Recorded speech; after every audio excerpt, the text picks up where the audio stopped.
வணக்கம், welcome back to chef Deena's kitchen. இன்னைக்கு நம்ம கிச்சனில் பார்க்க போது இடிச்ச மல்லி வஞ்சிரம் மீன் வறுவல்.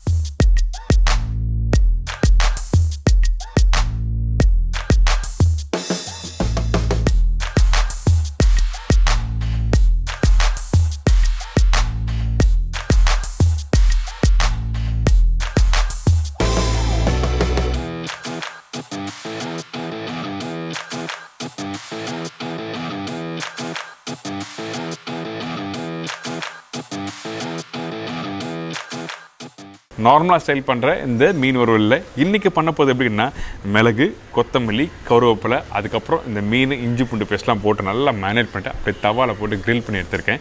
இந்த ப்ரிப்பரேஷன் நீங்கள் வீட்டில் ரசம் பண்ணுவீங்க பார்த்தீங்களா, அந்த ரசம் சாப்பிடும்போது மிளகு, சீரகம், அந்த புளிப்புத்தன்மை, ஜீரணத்தன்மைக்காக நீங்கள் ரசம் சாப்பிடுவீங்க. ஸோ அந்த டேஸ்ட் அப்படியே இந்த மீனில் கொடுத்துருக்கேன். ட்ரை பண்ணி பாருங்கள். ஒரு டிஃப்ரெண்டான ஸ்டைலில் பண்ணணும்னு வச்சிங்கன்னா அந்த டைமில் ட்ரை பண்ணி பார்க்கலாம். இப்போ இந்த டிஷ்ஷுக்கு தேவையான பொருட்கள் பார்த்தலாமா?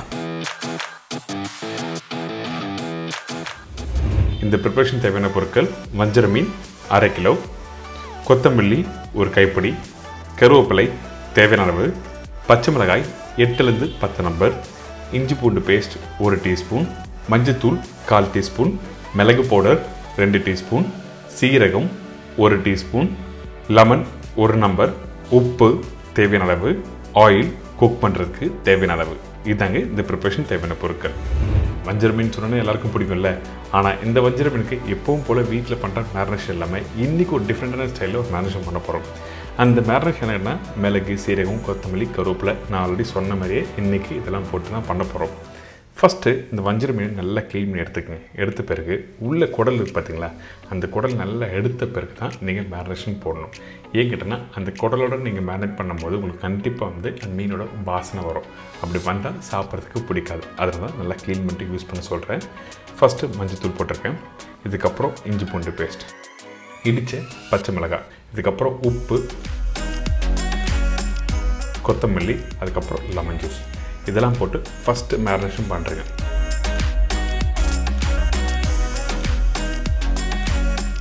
பேசிக்கான மேரினேஷன் இதை பண்ணி கரெக்டாக ஒரு 1 hour ரெஸ்ட் விட்டுருங்க.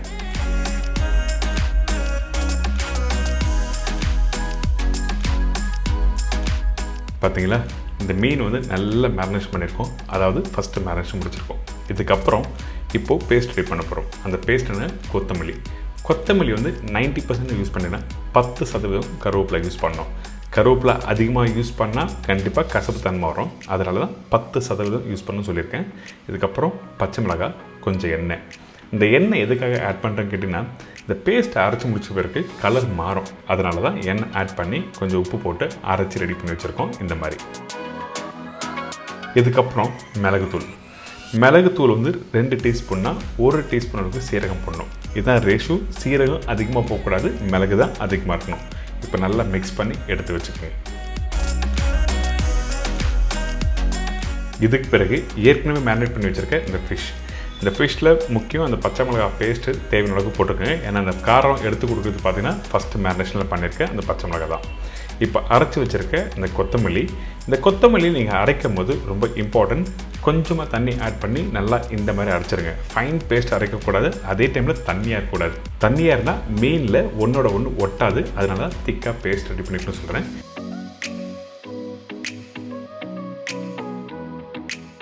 இப்போ பார்த்தீங்கன்னா இந்த மீனில் கொத்தமல்லியும் அந்த கருவேப்பிலை பேஸ்ட்டும் போட்டு நல்லா மிக்ஸ் பண்ணி வச்சுருக்கோம். இதுக்கு பிறகு இந்த மிளகும் சீரகம் பவுடர் மிக்ஸ் பண்ணி வச்சுருக்கேன்ல, அந்த மிளகு சீரகம் எடுத்து இந்த மீன் மேலே ஜஸ்ட் லைட்டாக டாப் அப் பண்ணுங்கள். டாப் அப் பண்ணிட்டு லைட்டாக ப்ரெஸ் பண்ணணும். ரொம்ப அதிகமான மிளகு சீரகம் வேண்டாம். நம்ம ஆல்ரெடி பச்சை மிளகாய் காரத்துக்காக போட்டிருக்கோம். 2 சைட்லையும் இந்த மாதிரி டாப் அப் பண்ணுறோம்.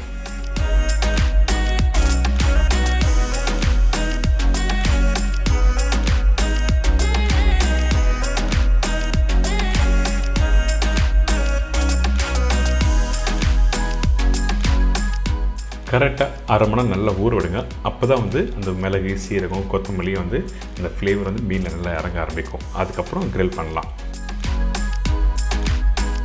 இப்போ கல் சூடாக இருக்குது. இந்த தோசைக்கல்லில் ஃபஸ்ட்டு கொஞ்சம் எண்ணெய் போட்டு சீசன் பண்ணுவோம். இந்த சீசனிங் பண்ணுறோன்னா எப்படி கேட்டிங்கன்னா, ஃபஸ்ட்டு ஒரு வெங்காயம் வச்சு நல்லா தேய்ச்சி எடுத்துருங்க. அப்போ தான் இந்த மிளகு சீரகம் நீங்கள் கிரில் பண்ணும்போது கரெக்டாக அந்த மீனோட ஒட்டிக்கும். அப்படிலாம் மிளகு சீரகம் அந்த மசாலாம் தனியாக வந்துடும். அதுக்கப்புறம் வெறும் மீனை சாப்பிட்ற மாதிரி இருக்கும். அதே டைமில் கல் சூடாக இருக்கணும். கல் சூடு இல்லாமல் நீங்கள் போட்டினா கண்டிப்பாக இந்த மேரினேஷன் ஒட்டாது. அதனால தான் தெளிவாக உங்களுக்கு சொல்கிறேன். இப்போ இந்த மீனில் இன்னொரு பகுதியில் கொஞ்சம் எண்ணெய் போட்டிருக்கேன். எண்ணெய் போட்டு மெதுவாக அப்படி திருப்பிடுங்க. அதே டைமில் மீன் குக் பண்ணும்போது ரொம்ப இம்பார்ட்டன்ட், ரொம்ப ட்ரையாக குக் பண்ணக்கூடாது. அதாவது வெல்டன் பண்ணுறதுன்னு சொல்லிட்டு என்ன பண்ணுவோம்னா நிறைய பேர் நல்லா சுக்கா ஸ்டைலில் பண்ணுவாங்க. அப்படி பண்ணும்போது அந்த மீனோட அந்த ஈரப்பதம் இல்லாமல் வெறும் அந்த மசாலாவும் அந்த மீனும் ட்ரையாக சாப்பிடும்போது ஒரு ஃபீல் இருக்கும். அதனால் கொஞ்சம் அந்த மாய்ஸ்டரோடு சாப்பிட்டீங்கன்னா ரொம்ப நல்லாயிருக்கும். இப்போ இந்த மீனை 2 சைடில் குக் பண்ணி எடுத்தாச்சு.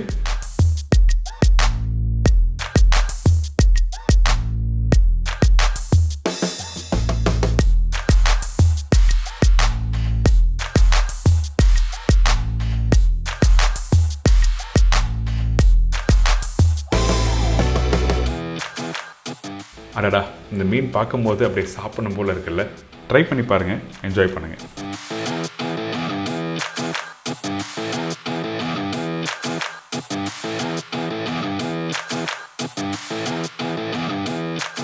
இந்த மீன் வறுவல் எப்படி பண்ணுறது எல்லாம் தெரிஞ்சிருக்கும். உங்கள் வீட்டில் யாருக்காவது உடம்பு சரியில்லை, நல்ல ஒரு காரசாரமான ஒரு ப்ரிப்பரேஷன், ஒரு நான்வெஜ் சாப்பிட்ணுன்னு வச்சிங்கன்னா அந்த டைமில் இந்த மாதிரி ப்ரிப்பரேஷன் ட்ரை பண்ணி பார்க்கலாம். ஏங்கன்னா மிளகு சீரகம் எல்லாமே போட்டிருக்கோம்.